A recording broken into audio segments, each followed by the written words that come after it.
স্বাগতম আমার রান্নাঘরে।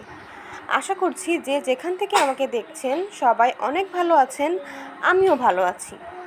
আজকে করছি কাঁচা কলা দিয়ে শিং মাছের পাতলা ঝোলের একটি রেসিপি।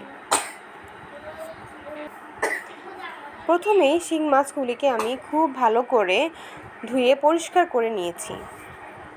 এতে দিয়ে দিয়েছি লবণ আর হলুদ। লবণ হলুদ মাখিয়ে কিছুক্ষণ রেখে দেব।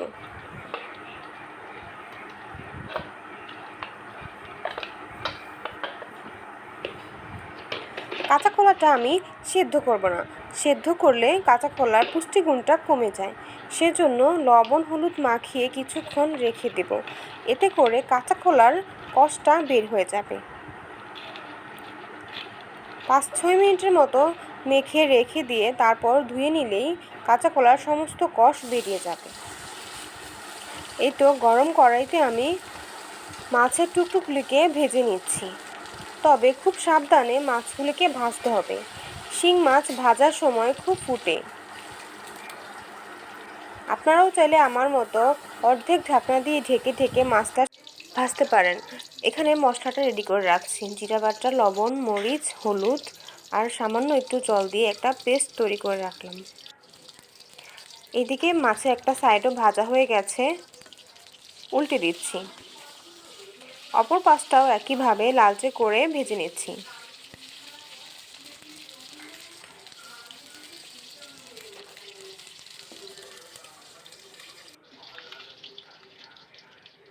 এই তো লালচে করে ভাজা হয়ে গেছে, এবারে তুলে নিচ্ছি।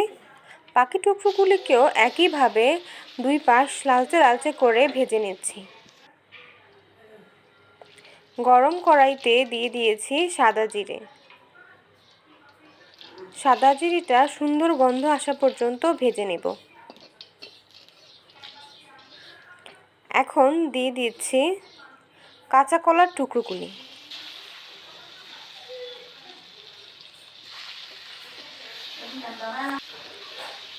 নেড়ে চেড়ে সাবধানে যাতে পুড়ে না যায় সুন্দর করে লালচে করে কলাগুলিকে ভেজে নিচ্ছি। এই তো ভাজা হয়ে গেছে। এই পর্যায়ে বেটে রাখা মশলাগুলিকে দিয়ে দিলাম।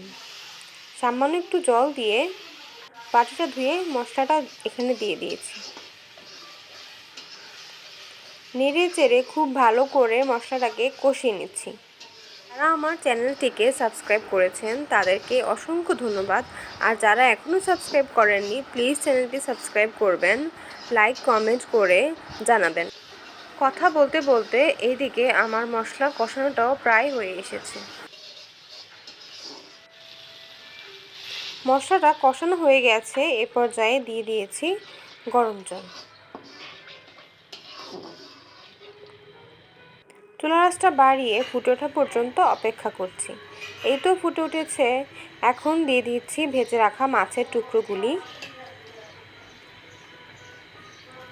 সবগুলো মাছের টুকরো দিয়ে চুলার আঁচটা কমিয়ে ঢাকনা দিয়ে ঢেকে 5-7 মিনিট রান্না করব। এই তো রেডি হয়ে গেছে পুষ্টিকর কাঁচা কলা দিয়ে শিং মাছের পাতলা ঝোল। গরম গরম ভাতের সঙ্গে এই পাতলা ঝোলটি খেতে অসাধারণ লাগে। আমার পরিবারের সবাই তো খুব মজা করে খেয়েছে। আপনারা কেমন খেয়েছেন কমেন্ট করে জানাবেন।